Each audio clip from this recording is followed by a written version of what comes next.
यशोमती मैया के नंद लाला।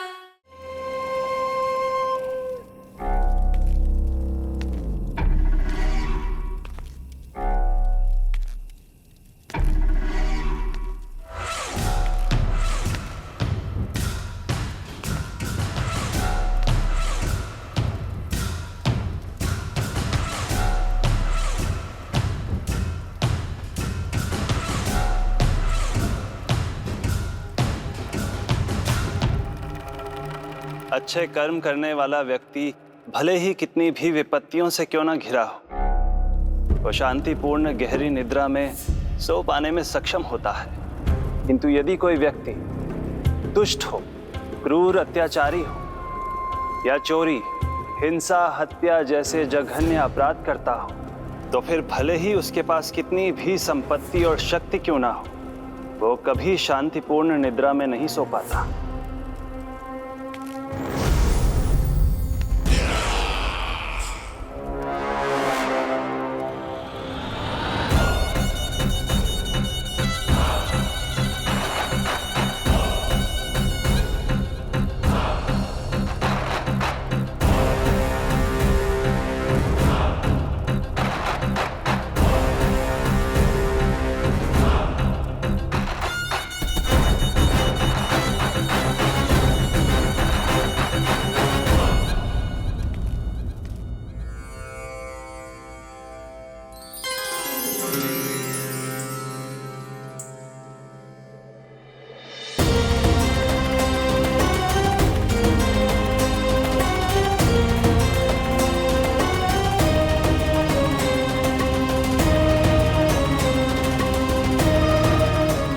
अब आप अपने अंश का निर्माण कीजिए देवी, ताकि जब मैं माता देवकी के 8वें पुत्र के रूप में अवतार लूं, तो आप भी मैया यशोदा की पुत्री के रूप में जन्म ले पाए।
प्रभु के प्रताप से 9 माह ऐसे बीत गए मानो बस कुछ क्षण बीते हों।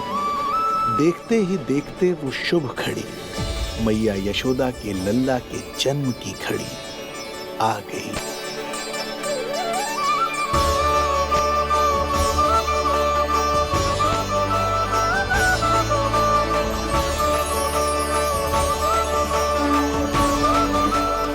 भाद्रपद माह की अष्टमी तिथि।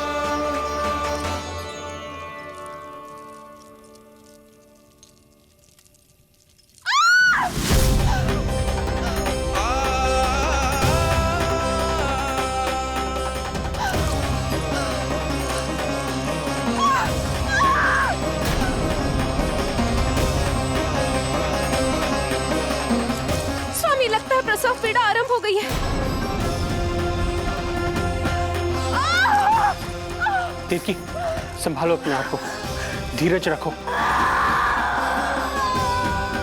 जी जी। यशोदा, दाई माँ।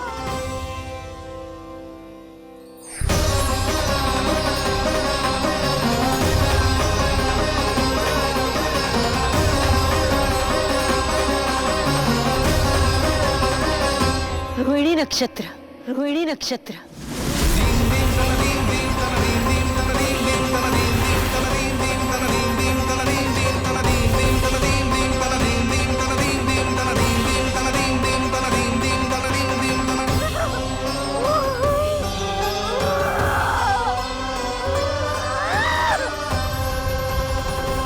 सूर्य सिंह राशि में और चंद्र वृषभ राशि में, यही तो है अधर्म के विनाश और धर्म की स्थापना का संकेत। देवकी, तुम चिंता मत करो, सब ठीक हो जाएगा। किंतु कैसे स्वामी? भैया की तलवार की धार विनाश की बिजली बनकर मेरे आंखों के सामने चमक रही है। देवकी, तुम विश्राम करो।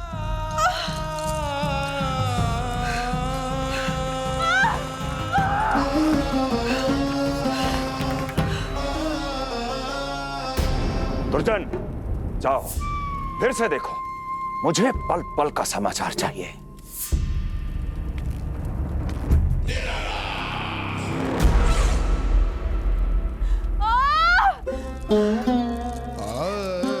जैसे ही मेरा पुत्र मेरे सुरक्षित कोख छोड़कर इस संसार में आएगा, भैया कंस मेरी ममता को मिले इस वरदान को मुझसे छीन लेंगे। चिंता मत करो देवकी, ये हमारा 8वां पुत्र है। यदि हमारे जीवन में कंस के दिए दुखों की धूप है, तो श्री हरि की भक्ति की छाया भी है। आकाशवाणी का स्मरण करो। आप स्मरण कीजिए। कितनी क्रूरता से भैया ने हमारी सभी संतानों का जीवन प्रारंभ होने से पहले उनको नष्ट कर दिया। मुझे भय लग रहा है, कहीं मैं इसे भी ना खो दूं।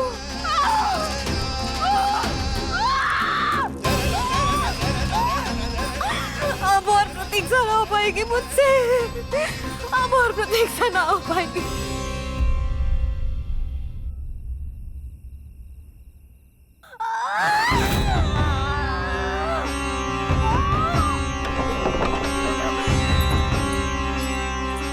हम यशोदा को खो देंगे नंद भैया, यदि संतान का जन्म शीघ्र ही नहीं हुआ तो। वो अत्यधिक पीड़ा में है। वैद्य जी ने जो प्रसव की घड़ी बताई थी, वो भी कब की बीत चुकी है। भाभी, आप दाई माँ से कहियो कि मेरी पत्नी और संतान को बचाने की हर संभव चेष्टा करें। मैं यही प्रार्थना नारायण से करने मंदिर जा रहा हूं।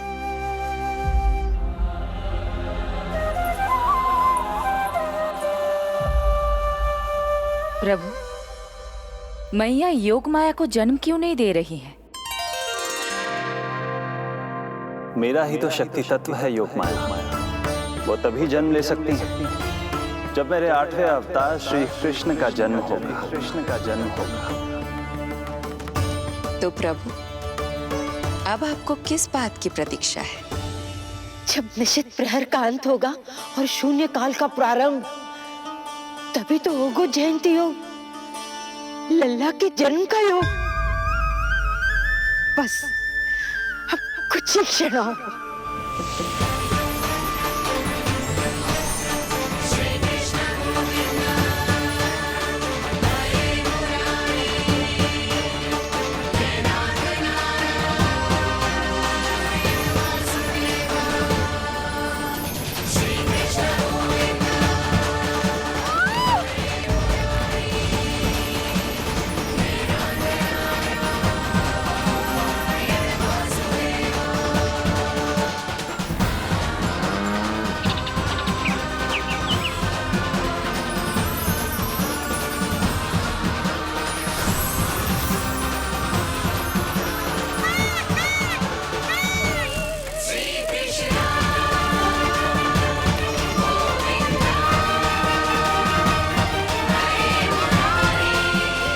इस युग की सबसे शुभ घड़ी आ गई। प्रारंभ हो गया दिव्य शून्य काल।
जय श्री नारायण।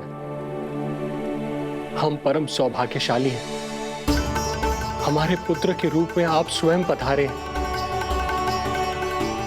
यदि मैं कारागार से बाहर होता तो ब्राह्मणों को 10 सहस्त्र गायों का दान करता, किंतु प्रभु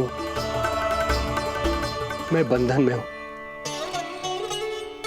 प्रभु, कंस को जैसे ही आपके आगमन का समाचार ज्ञात होगा, आपके प्राण हरने वो तुरंत अपनी नग्न तलवार लहराते हुए चला आएगा। हे दीनदयाल, आप तो भक्तों के भय का नाश करने वाले हैं, परंतु प्रत्येक क्षण मेरा भय और भी बढ़ता जा रहा है। मेरे क्रूर भाई ने निरंतर मेरी ममता की हत्या की है। तो अब और नहीं प्रभु,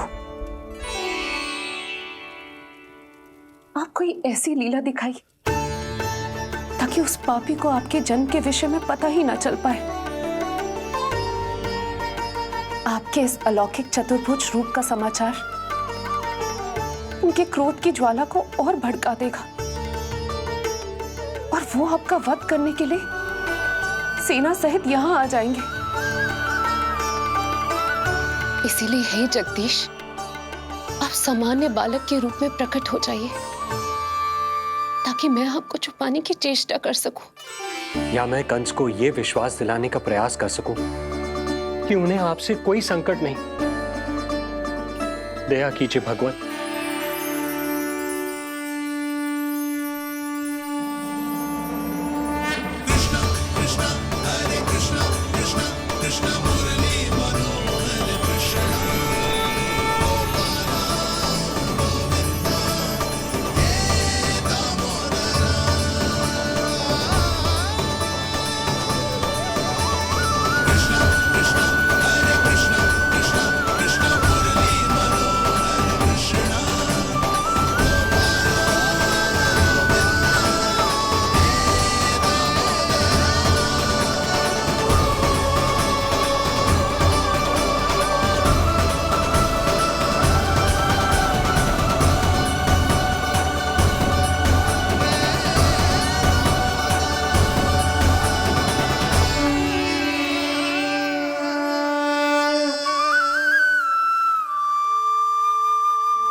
माँ, पिताजी, पिछले जन्म में 12 सहस्त्र वर्षों तक आपने कठिन तपस्या की थी। मूसलाधार वर्षा, घनघोर आंधी, चिलचिलाती हुई धूप और अस्थियां जमा देने वाली ठंड, सभी कष्ट सहे थे आपने, केवल इसलिए कि आप मुझे पुत्र रूप में प्राप्त कर सके। और आज जब मैं आपके सामने हूं, तो आप कंस के भय से व्याकुल हैं और पुत्र के रूप में एक सामान्य बालक चाहते हैं। मेरे माता पिता होने के नाते आपकी इच्छा का पालन करना मेरा कर्तव्य है। मैं एक सामान्य बालक का रूप धारण करूंगा। आपको मेरे लिए चिंतित होने की और कंस से भयभीत होने की आवश्यकता नहीं। मेरा जन्म पृथ्वी पर धर्म को पुनः स्थापित करने के लिए ही हुआ है, किंतु अभी समय कम है।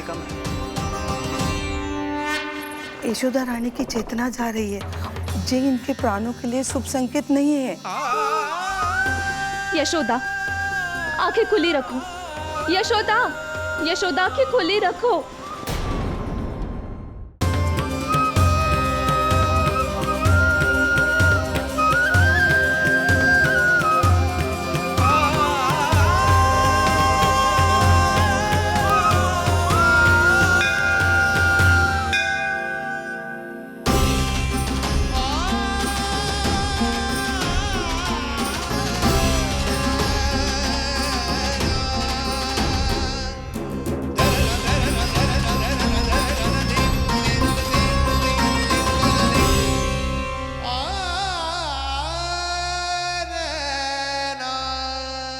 पिताजी, इससे पहले कि कंस यहाँ आए, आप मुझे लेकर यमुना पार चले जाइए। और वहां गोकुल में अपने भाई नंद के संरक्षण में मुझे छोड़ उनके यहाँ जन्मी पुत्री को यहाँ ले आई। उसके प्राणों की चिंता मत कीजिए मां। जो हो रहा है मेरी ही लीला है। अब जाइए पिताजी, शीघ्रता कीजिए।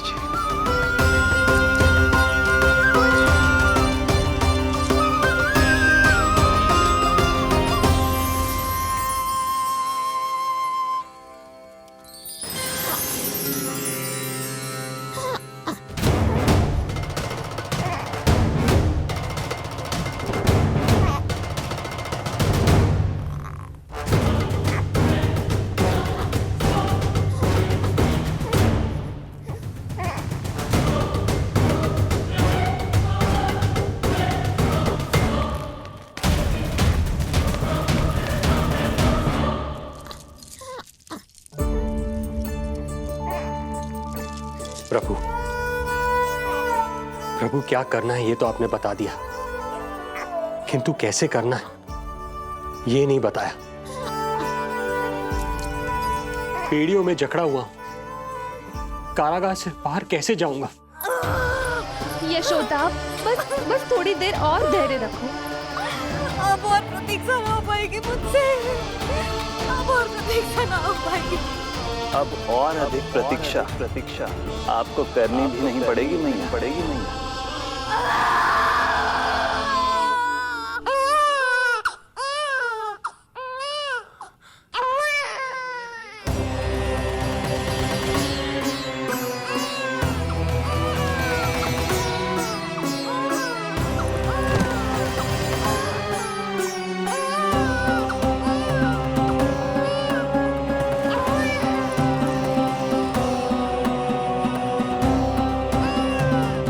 योगमाया को जन्म देते ही मैया यशोदा अचेत हो गई, किंतु अपनी सुध-बुध खोने वाली वो अकेली नहीं थी। इससे पहले कि कोई नन्ही योगमाया को दृष्टि भर कर देख पाता, संपूर्ण गोकुल उनकी किलकारियों के प्रभाव से गहरी निद्रा में सो गया। योग माया को जन्म दे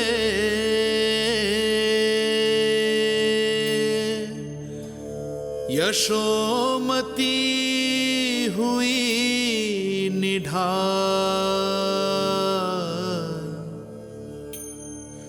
कोख जनी ना लख सकी, समय की ऐसी चाल,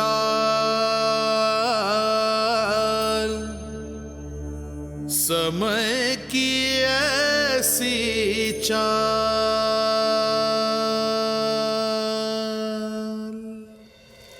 उधर मथुरा में वसुदेव अचरज में थे कि नन्हे प्रभु को बंदी गृह से बाहर कैसे निकाला जाए। अब केवल श्री विष्णु की माया ही इनकी सहायता कर सकती थी। प्रभु की आज्ञा का पालन कैसे संभव होगा? संपूर्ण कारागार पहरेदारों से भरा पड़ा है।